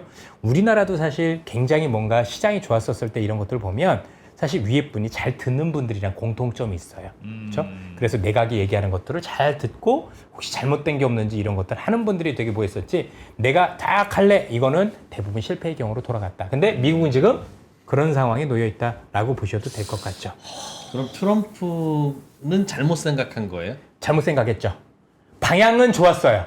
방향도 좋았고 관세라는 게 사실 조금 힘든 극약이긴 했지만 이걸 잘 쓰면 성공할 수 있는 방법이 참 많았던 거예요. 네. 근데 본인이 제가 보기엔 대통령이 되고 나서 이제는 내 내각도 내 말 잘 듣는 애들만 하고 사실 이거를 통제할 수 없는 수단이 없다 보니까 제가 보기엔 너무 제가 볼 땐 나간 게 아니었나라는 생각이 들더라고요. 너무 나갔다는 건 너무 자기 예스만만 나름대로 통할 거라고 생각을 했던 것 같아요. 그래도 뭔가 되지 않겠느냐 했는데 지금 돌아가는 여러 상황들 보면 뒤에 후폭풍을 전부 다 계산하지 못했어요. 그러니까 아이폰을 미국에서 만들 수 있을 거라고 트럼프가 생각했다는 거잖아요. 그럼요. 근데 트럼프는 폭순수만 본대잖아. 이게 의외로 스마트한 이게 요즘 사람인 줄 뭐 알았는데. 유튜브 보고 이렇게 잘못 보면 사람이 한쪽으로 쏠릴 수도 있는 생각들이 많이 있어요. 그렇죠? 그래서 이게 되게 잘못 생각하고 있는 게 여러 가지 생각들에서도 보여요. 현실성이 없어 아예. 그렇죠? 그러면 여러분들 지금 말씀드린 걸 토대로 한번 하나씩 우리 한번 자료를 볼까요? 세상은 트럼프를 어떻게 보고 있는지. 그래서 중요한 게 여기부터 결론을 내고 그래서 제가 보기엔 지금 6월 4일까지인가 해가지고 각국들한테 네. 너희들 미국한테 뭘 줄 건가 한번 먼저 내놔봐 한 거잖아요. 네. 이게 되게 중요한 게 이걸 했다는 것 자체가 본인 스스로 시간이 없다는 걸 자인한 거예요.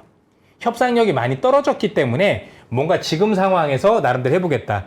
중요한 건 뭐냐면 트럼프가 각국한테 야 이거 무조건 줘야 돼. 쫙 주고 그럼 우리는 이거 너무 많아요. 여기서 한 3개는 빼. 이래야 되는 건데 그게 없어요. 네. 우리한테 뭘 요구했죠? 일단 너희들이 다 가져가봐. 예. 그죠? 너희들이 가져온 거 가지고 내가 혹시 마음에 들면 오케이. 아니면 말아야 돼. 물론 큰 전제는 줬어요. 그죠? 뭐 예를 들어서 뭐 물건 미국 거 물건 뭐 쿼터도 좀 주고 뭐 디지털과 관련 뭐 어쩌고저쩌고 얘기는 했지만 트럼프는 이 모든 게 원칙은 아니에요. 왜냐면 더 큰 거 주면 그래 뭐 디지털 없애도 되지 뭐. 이게 충분히 가능한 사람이기 때문에 일단은 트럼프 스스로 혹시 각국들한테 야 지금이라도 뭘 줘봐.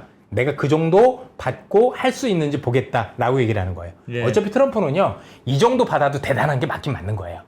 우리 입장에선 다 뺏기는 거고 트럼프가 이 정도만 한다고 해서도 손해는 아니죠. 그렇죠? 예. 미국 입장에선 예. 굉장히 많은 걸 얻는 건데 이제 잘 포장하겠죠. 맞지? 나니까 이 정도 해왔어. 라고 여러 가지 얘기를 할 텐데 이미 각국들은 최소한 이미 당신이 졌습니다 얘기는 안 하지만 물론 트럼프는 지지 않죠. 우리가 덜 지는 거지. 우리가 덜 뺏기는 거지 뭐 사실. 트럼프는 어차피 뺏겨가는 건데 본인이 원했던 수준까지는 아닌 거죠. 그래서 지금도 기억하실지 모르겠지만 1월 달에 지금 기억을 해보면 트럼프 집권하고 나서 우리나라도 그렇고 전 세계가 많이 떨었어요. 트럼프한테. 네. 야, 이 친구 이거 제대로 저 정책 정교하게 잘 쓰면 우린 정말 많은 걸 양보할 수밖에 없다라는 게 각국의 공통 분모였다고요. 왜냐면 준비하고 있는데 스스로 무너지는 거예요. 내가 한 것도 아닌데 할 때마다 똥볼, 할 때마다 똥볼, 할 때마다 똥볼. 지금 한 병살타 한 10개는 때린 것 같아요. 그렇죠? 이번에도 나왔죠. 뭐 트위터만 그 SNS만 2,000 몇 개 날렸다고요. 그렇죠? 그래서 전부 다 제가 볼 때는 현실성이 없는 것들을 너무 많이 알렸다. 이렇게 보시면 돼요. 그래서 저희들이 판단할 때는 지금 상황에서는 지금 7월이 기점이라고 보이는데 이때를 기점으로 해서 어느 정도 선에서 트럼프가 받는 걸로 해서 관세를 특히 상호 관세라든가 일부 아주 중요한 품목 몇 개를 빼놓고는 대부분 사실 제가 볼 때는 조건부 철회 가능성이 높다고 보여져요. 조건부 철회 가능성이. 그 말은 그러니까 사실은 이게 치킨 게임이라고 부르는 이유가 서로 누가 쫄리냐 그렇죠. 게임이잖아요. 미국이 더 쫄리냐, 협상하는 뭐 한국이나 일본이나 중국이나 맞습니다. 더 쫄리냐 예. 인데 미국이 지금 더 쫄릴 수밖에 없다. 쫄리는 게 아니라 이미 죽어났잖아요. 그죠? 이대로 가면 미국만 손해봐요. 나름대로. 그래서 아까 보여드린 거예요. 생필품도 안 만드는데 다 부과했잖아요. 그러면 최소한 생필품은 봐줘야 될 거 아니에요. 그죠? 이런 식으로. 디테일이 예. 있었어야 되는데. 예. 그러면 나중에 트럼프가 협상력 갖기 위해서는 여기서 많이 완화를 한다고요. 첫 번째는 앞서 말씀드린 것처럼 생필품은 완화하는 쪽으로. 뭐 예. 이런 식으로. 그러면 시장에서 또 보는 거죠. 또 물러났어? 또 탁호네? 또 그러네. 그죠? 그럼 협상력이 더 잃는 거예요. 그러니까 그거 하기 전에 차라리 나중에 하긴 할 건데 이번에 어느 정도 받는 선에서 나름대로 약속을 지켜라는 쪽으로 하고 상당 부분 완화해 줄 가능성이 지금은 높지 않을까라고 추정을 해봐야 돼요. 사실 지난번 방송 보셨겠지만 그때 중국하고 했었을 때 저는 중국하고 정말 크게 타결했다고 그러는데 처음에 태클 안 줬다가 예. 그날 밤 바로 됐잖아요. 예. 그죠? 예. 그래서 얘기대로 됐네라고 했지만 지금도 이 가능성 되게 높다라고 보셔야 돼요. 왜냐하면 하반기에는요. 하반기에는 좋든 싫건 트럼프 입장에선 지금 이대로 끌고 가면 안 되는 게 이게 시간을 끌면 끌수록 미국만 불리해져요. 앞서도 말씀드렸지만 생필품 없어요. 그렇죠? 그다음에 협상력도 이미 동일한 게 보여요. 더 웃긴 건 뭐냐면 전 세계 모든 국가들이 이제 트럼프의 그 불규칙성을 읽기 시작했어요. 이 친구 이렇게 하는 게 이런 속셈이군 해서 트럼프가 이제는 어떻게 움직여도 이제 보여요. 그렇죠? 나름대로 이제 트럼프에 대한 충격과 공포는 스스로 자해하지 않는 한 사실은 할 수 없다라는 걸 이미 그 한계를 명확하게 꿰고 있다고요. 그렇다는 얘기는 앞으로 트럼프 협상이 더 강해지기는 사실상 어렵다라고 어렵다. 봐야 된단 말이에요. 그렇죠? 그러면 이제부터 성과를 내야 되는 게 성과를 내야 하반기에 미국이 성장할 수 있다는 생각이 들겠죠. 그렇죠? 보세요. 지금 미국이 제가 재정 적자 심하다 그랬잖아요. 예. 재정 적자 심해. 그러니까 쉽게 빚이 너무 많아. 그죠? 많은데 이대로 빚이 늘어나는 속도면 너희도 정말 빚을 갚을 수 있는 건 맞아? 이런 거지 않습니까? 그렇죠? 근데 미국이라는 나라가 재정 적자를, 그러니까 빚 많은 걸 갚을 수 있는 거 둘 중에 하나죠. 그렇죠? 줄이든가, 쓰는 걸 줄이든가, 네. 아니면 더 벌든가. 어떤 걸 택할까요? 이쪽이지 뭐. 더 버는 거죠. 더 버는 거죠. 그죠? 그럼 하반기 뭘 보여줘야 될까요? 더 버는 걸 보여줘야 돼요. 더 벌 수 있다는 그 자신감. 그런 건 뭐죠? 규제 완화 같은 거. 뭘로 더 규제 완화 같은 것들. 그다음에 어쨌든 감세가 통과돼서 지금은 재정 적자 우려로 되지만 이게 또 소비로 연결된다라면 달라질 수 있는 거죠. 예. 그러기 위해서 반드시 필요한 게 있어요. 금리 인하요. 금리 인하. 네. 그래서 최근에 미국의 연준이 스탠스를 조금씩 바꾸기 시작을 했어요. 여러분 크리스토퍼 월러라고 얼마 전에 우리 한국은행 총재하고 며칠 전에 무슨 회담했었잖아요. 네, 그죠? 네. 거기서 크리스토퍼 월러가 공식적으로 얘기를 했죠. 현재 이 관세로 인한 인플레이션은 일시적이라는 표현을 확실히 했어요. 그죠? 이거 있고요. 또 하나는 여러분 잘 아는 오스탄 굴스비라는 사람이 있습니다. 시카고에 있는 존재, 그죠? 이분이 또 나와서 어떤 얘기를 했냐면 관세가 일부 어느 정도 철회가 된다라면 나름대로 금리 인하의 명분이 된다라고 공식적으로 얘기했어요. 이거는 조만간 이게 기다리고 있다라는 얘기예요. 그래서 제가 보기에는 이 관세가 완화되는 시점이면 물가 상승에 대한 우려도 낮아지잖아요. 동시에 금리 인하가 단행될 가능성이 높아요. 왜냐하면 의외로 지금까지 미국이 1, 2분기 내내 투자라는 게 집행이 많이 안 됐을 거고요. 그렇죠? 경제 불확실성 때문에 사실 경제에 대한 상처가 조금씩 나기 시작했단 말이에요. 그래서 추세적 금리 인하는 아니겠지만 나름대로 이걸 추스리기 위한 금리 인하는 저는 필요하다라고 생각을 합니다. 그래서 아마 관세가 어느 정도 완화되는 시기와 이 시기에 금리 인하가 맞물릴 가능성이 높고 이렇게 맞물리는 상황 속에서 앞서 말씀드렸었던 규제 완화 이렇게 된다라면 하반기로 갈수록 특히 4분기로 갈수록 미국이 다시 성장할 수 있다라는 기대가 확산될 수 있다라고 보면 환율도 그 시점에서는 달러 약세를 일정 부분 마무리하고 그죠? 강달러까지는 아니더라도 이제는 나름대로 안정된 시기로 갈 가능성이 높다라고 현재 투자 전략을 짜가야 된다라고 생각을 하는 겁니다. 이번에 해프닝으로 미국은 그래도 얻었네요, 그죠? 트럼프가 그렇죠. 맞습니다. 약간 욕은 먹었지만 예. 결국은 꽤 얻었네요. 뭐 얻은 것도 있죠, 꽤. 그렇죠? 그게 약간 약간 채통을 잃긴 했는데 누가 그렇게 얘기하더라. 이런 트럼프는 예를 채통. 들면 지금 치킨이 된다고 하니까 그 신경을 덜 쓴다고 하는 게 예를 들면 무역 협상은 어떤 분이 그런 말씀하시던데 무역 협상은 양보를 해. 근데 양보하는 거 싫어하잖아요. 트럼프는 그런 스타일이 아니잖아. 그건 양보하면서 다른 걸 이미 터뜨리고 있는 거지. 예를 들면 북한하고의 협상은 뭐 얘기한다든가. 뭐 그럴 수도 있죠. 아젠다를 다른 식으로 계속 옮겨가면서 요건 마무리할 것이다. 근데 그렇게 지금 말씀하시는 그렇게 분들이 할 수도 있는데 어. 문제는 그게 준비되지 않으면 분명하게 이번에 트럼프가 제일 실수한 게 뭐냐면 치밀하지 못하면 오히려 역공당한다는 걸 몇 차례 보여준 거예요. 북한 입장에서도 그럴 거 아닙니까? 옛날에 일기 때 한번 당했죠. 하노이에서 봤잖아요. 한번 당했죠. 쉽사리 안 해요. 제가 보기엔 만약에 하려면 트럼프가 평양 가는 정도 돼야 할 거를요. 그런 정도면 해볼 만하죠. 예. 진정성 있을 거니까 그렇죠. 예. 근데 그게 아니라 또 어디로 오라면 갈까요? 또 어떻게 될지 모르는데 왜냐면 이번에도 봤을 텐데 말을 수시로 바꾸고 있잖아요. 계속해서. 근데 저 사람을 믿고 내가 거기까지 간다는 모험을 할 필요가 북한 입장에서는 없겠죠. 그렇죠? 왜냐면 이 사람이 일반적인 사람이라면 보통 말에 대한 책임을 지고 말이 일관되고 행동이 일관되고 그래야 되는데 이분은 왔다 갔다 본인이 유리한 쪽으로 획획 바꾸다 보니까 왜 그랬을까요? 거기에 휘말릴 필요는 없죠. 트럼프는 왜 이렇게 이번에 실수를 했다고 보세요? 원래 그게 사업 방향인데 많은 분들이 얘기를 지난번에 댓글 중에 이런 것도 있었어요. 야 트럼프라는 사람이 얼마나 무서운데 자기 사업체를 몇 번이나 부도낸 적도 있어. 맞거든요. 그렇죠? 그런데요. 국가를 어떻게 부도냅니까? 국가 간의 관계는 기업하고 다른 거예요. 기업을 운영하는 거하고 국가를 운영하는 거. 왜냐면 정치라는 거는 사실은 국민도 걸려 있고 표도 걸려 있잖아요. 예. 그렇죠? 그래서 지지율 이루면 끝인데 우리가 알고 있는 기업 운영가하고 사실은 아예 달라요. 이게 같은 게 아닌데 불구하고 기업으로 생각을 했다가 제가 볼 때는 굉장히 큰 실수를 하지 않았나 이런 생각이 좀 많이 듭니다. 어쨌든 나름대로는 트럼프 나름대로 그게 먹힐 거라고 생각을 했는데 예. 되려 스스로 자충수였었습니다. 자료 한번 몇 가지 한번 보여드릴게요. 예. 예. 이분이 심경의 변화가 있다라는 건 여기서부터 알 수 있죠. 이게 원래 2기 취임식 때 사진인데요. 네. 백악관의 공식 권리인데 이번에 이 사진으로 바꿨죠. 둘 다 온화해 보이십니까? 빨간 넥타이로. 예. 색깔도 바꾸기도 했는데 나름대로 전 표정이 그렇게 밝아졌다고 보이지도 않습니다. 한 가지 분명한 건 뭔가 조금 더 강한 인상을 주기 위함이 아니었나라고 추정을 하는데 예. 시장에서도 지금 정확한 이유는 모르고 있다고 보시면 될 것 같습니다.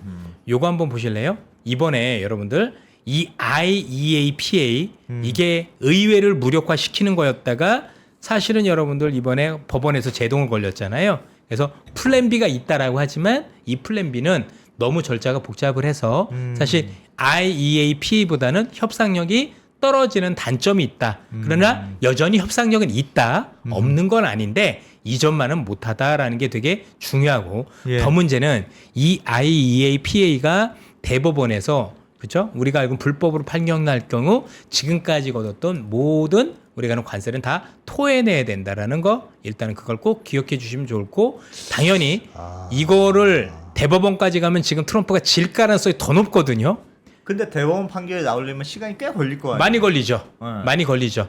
그렇죠? 어쨌든 간에 그러면 그때까지 계속 이걸 하고 있는다고요? 그 나중에 뒷감당 어떻게 하려고요? 그렇지 않습니까? 이거 더 문제죠. 그렇지 않아도 지금 빚 많은데 거기다 더 주게 생긴 거죠. 그렇죠? 그래서 지금 어느 정도 수준에서 예. 이거를 무력화시키는 이걸 아예 안 하든가 그래서 뭐 돌려주는 게 아예 적게 만들든가 예. 또는 이미 이런 걸 할 수 있다는 걸 보여줌으로 인해서 그죠? 그래도 협상력을 가지면서 최소한 내가 원하는 바에 일정 부분을 얻어내는가 둘 중에 하나를 택할 수밖에 없을 거라고 생각을 합니다. 그렇죠? 그리고 요거 한번 꼭 봐주세요.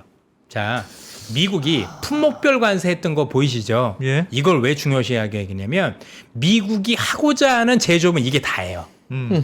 자, 철강, 알미늄, 자동차, 반도체, 의약품, 배터리가 다예요. 나머지 걸 들여올 수 없다고요. 예. 나머지 거 하는 건 그냥 블러핑입니다.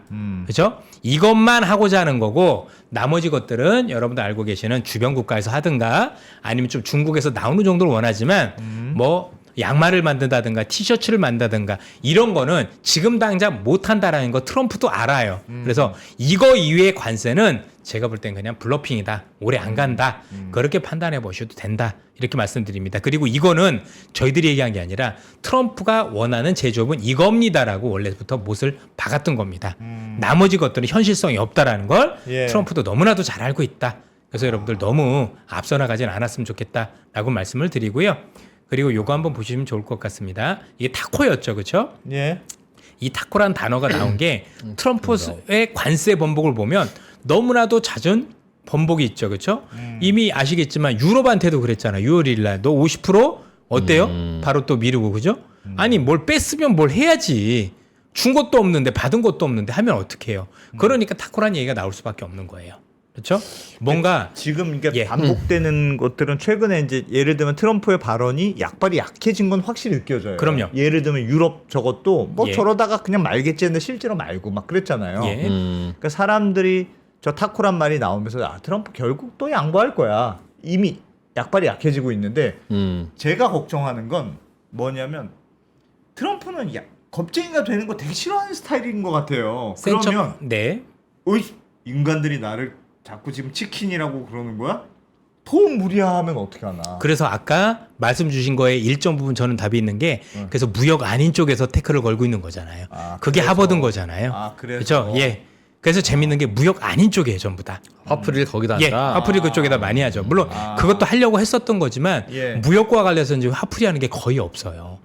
했다가 2, 3일이면 다 물러나요. 아. 근데 받은 거 없이. 아하. 근데 지금부터는 더 그걸 하면 안 되는 게 여기서 한두 번 더 실수하면은요 타코 정도가 아니라 아예 협상이 안 돼요. 각국이 볼 땐 저 아저씨 이제는 아무것도 아니야라고 생각할 수도 있다고요. 그렇게 안 되려면 최소한의 협상력이라도 유지하려면 지금부터 더 실수하면 안 되는 위치에 와 있다. 이렇게 보셔도 될 것 같습니다. 이거 한번 보실래요? 예. 많은 분들이 질문 주시더라고요. 야, 미국의 GDP 대비 재정 적자가 120%밖에 안 되고 일본은 250%인데 뭘 그렇게 걱정을 해? 이 그림 한번 보세요. 미국이 지금 여러분도 알고 계신 것처럼 지금 37조 달러까지 늘어났더라고요. 빚이. 근데 불과 2010년도까지요. 미국의 빚이 10조 달러가 안 됐었어요. 무슨 얘기냐? 우리가 그동안 미국이라는 나라를 신뢰했었던 거 미국의 빚이 별로 없었었어요. 그런데 여러분들 지금 알고 이 빚이 근래 한 10몇 년 동안 다 생긴 거예요. 그렇죠? 우리가 이 36조 달러 거의 대부분이 예. 최근에 다 생겼다고요. 그러니 걱정이 되는 거지. 올라오는 속도 보시라고요. 이게 감당이 될 수준인가? 이 정도로 늘어나는 빚이라면 그러면 이 정도 빚이 이렇게까지 늘어났으면 지금부터 뭘 해야 돼요? 아, 그동안 내가 빚을 너무 많이 냈어. 이제 조금 덜 써볼까 해야 되는데 어때요? 더 쓴다고 하잖아요. 그렇죠? 근데 성장하는 건 잘 안 보이고 그러니까 문제가 되는 거예요. 그래서 빚이 전부 다 GDP 대 120%가 문제가 아니라 최근에 미국이라는 많이 것에 늘었다. 모든 빚이 다 늘어났기 때문에 문제가 됐다. 이렇게 보셔야 될 것 같아요. 예. 그렇죠? 그리고 우리가 알고 있었던 요거 한번 보실래요? 자, 이거 스티브 미란이라는 사람이죠. 스티브 미란이라는 사람 5월 22일 인터뷰한 거 보이세요, 다시. 뭐 지지한대요? 이 문어 아저씨 지금 강달러 지지한다고 나오잖아요. 아니, 왜 저래? 이게 타코죠. 그죠? 이게 타코죠. 이 아저씨가 강달러 지지한대요.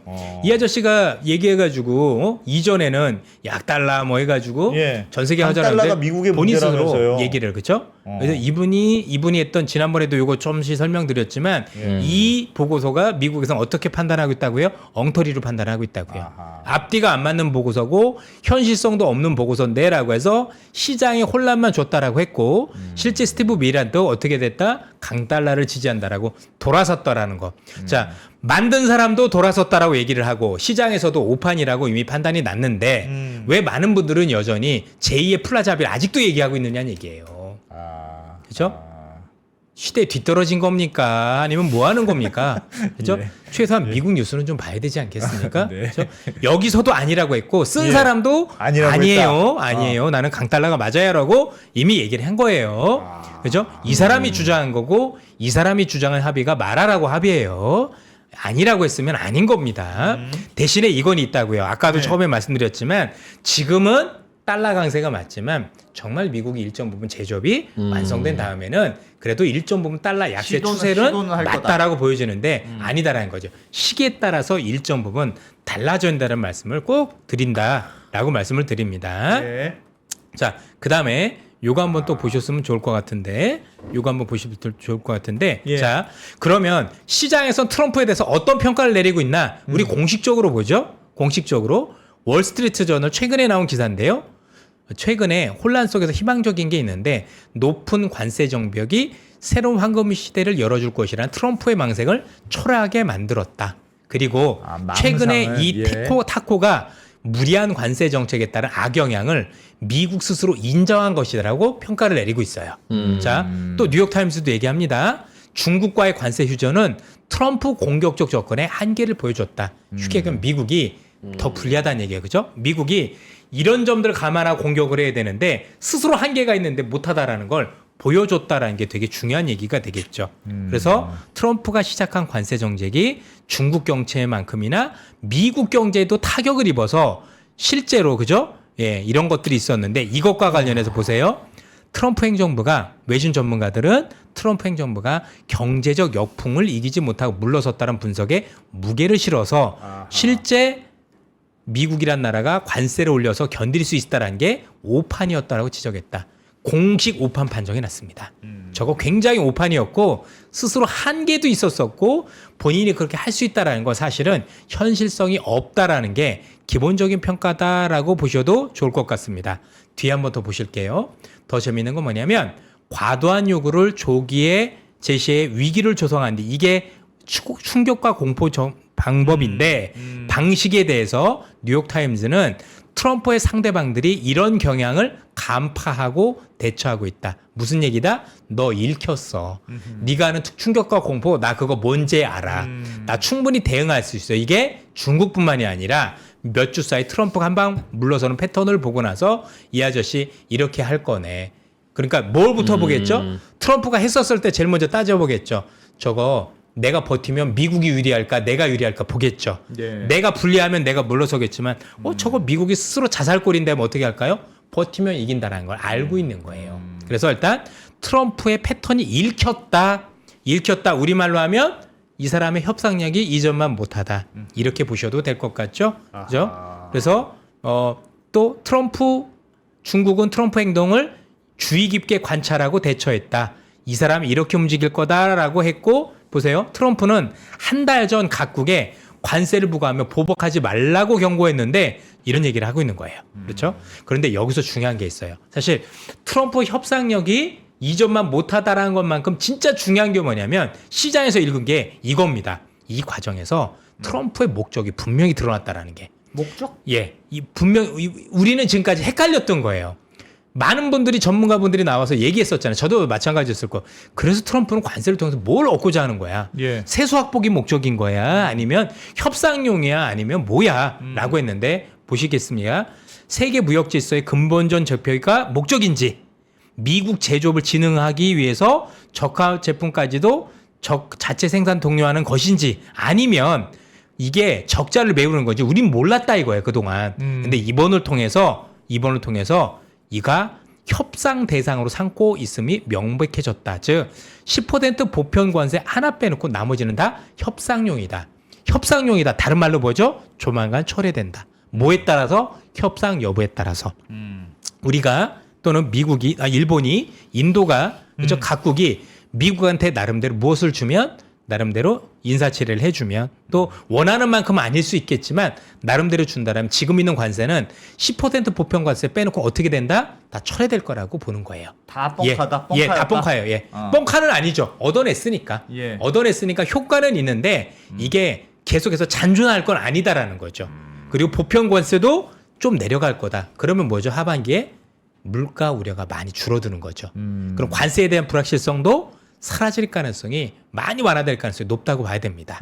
보편 관세는 일부 있을 가능성이 높지만 그게 10%는 아닐 가능성이 높고, 현재 나머지 되어 있는 나머지 관세들은 협상 여부에 따라서 국가별로 없어지거나 많이 낮아지거나 해서 시장의 관세와 관련된 불확실성이 많이 완화될 수 있다는 게 여러분들께서 지금 충분히 느끼셔야 될 이유라고 생각을 합니다. 그러니까 관세에 대한 시장의 불확실성은 자꾸 없어지는 쪽으로 갈 맞습니다. 것이다. 예. 어쨌든 시장이 그게 7월을 기점으로 더 명확해질 것 같아요. 그래서 앞서 말씀드렸던 그 물가 때문에, 저 보편 관세 때문에 오는 일시적인 물가 상승을 너무 두려워하시지 말라고 말씀을 드리는 거예요.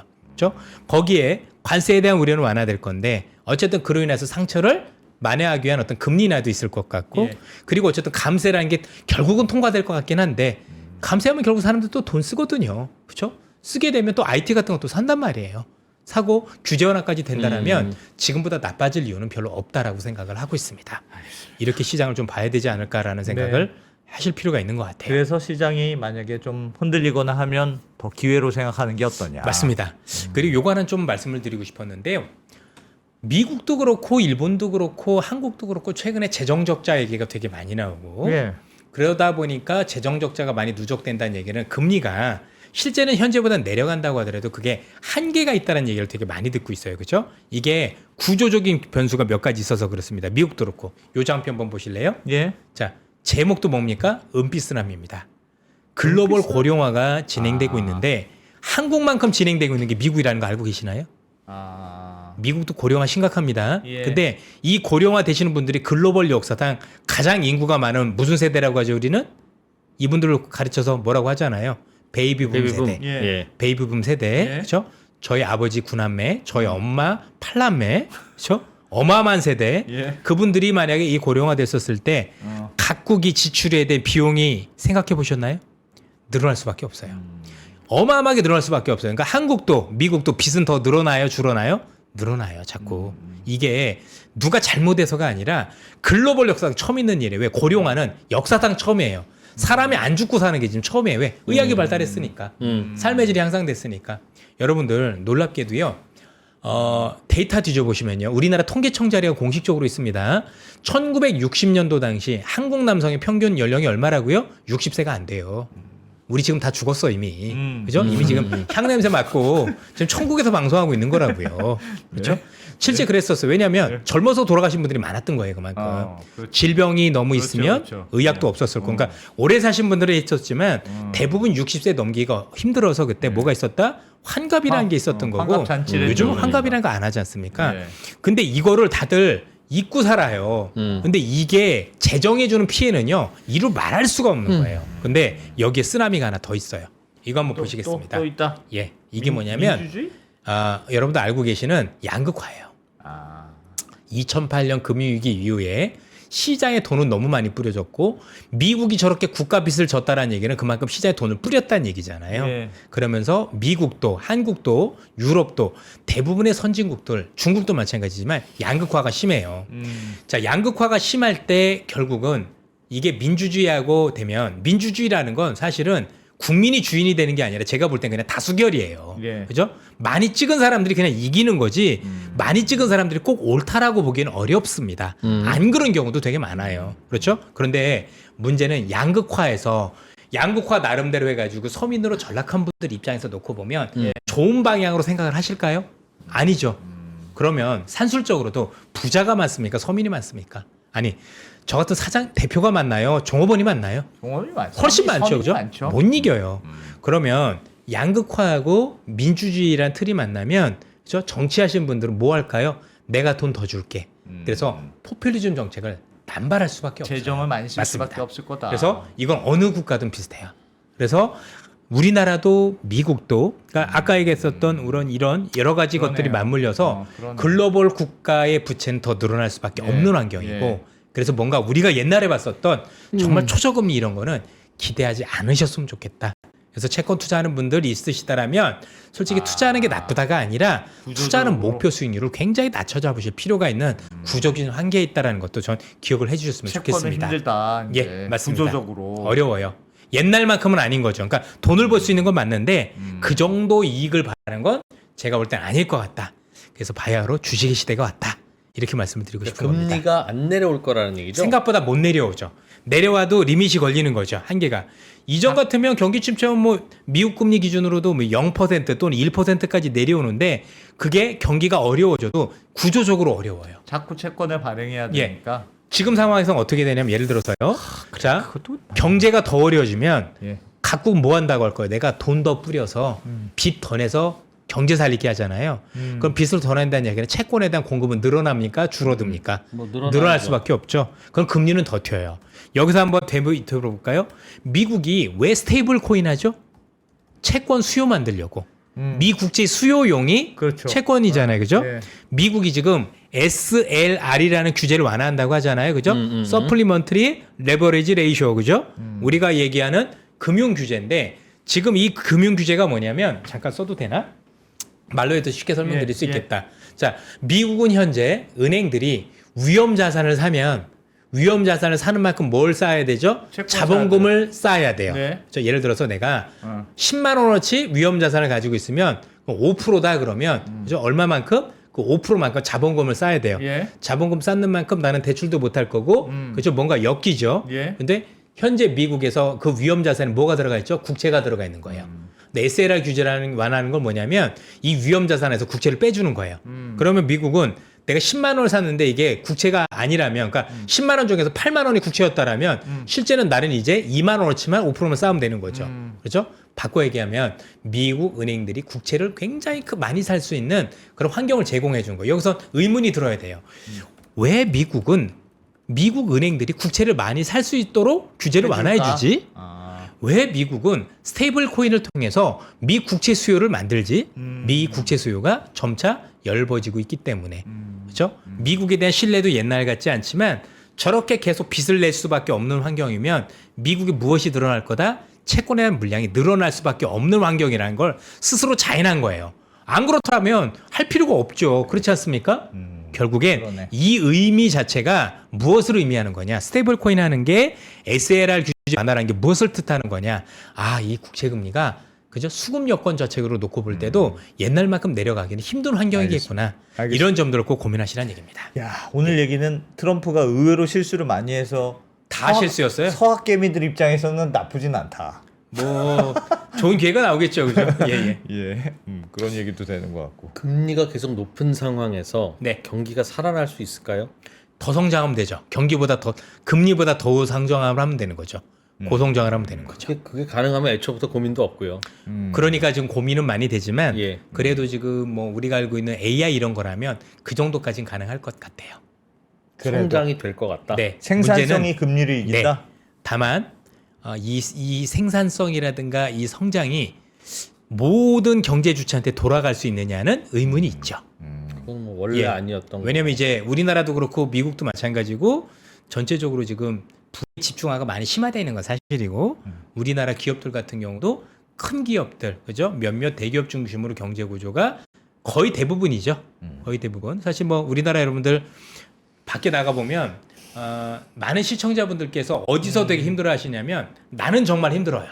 나는 너무 힘들고 내 주변에 안 힘들다라고 하는 사람이 없는데 주가도 올라가고 수출도 잘 된대. 왜 그렇죠? 대기업 몇 개만 좋으면 그 경제 구조가 그렇게 돼 있어서 그래요.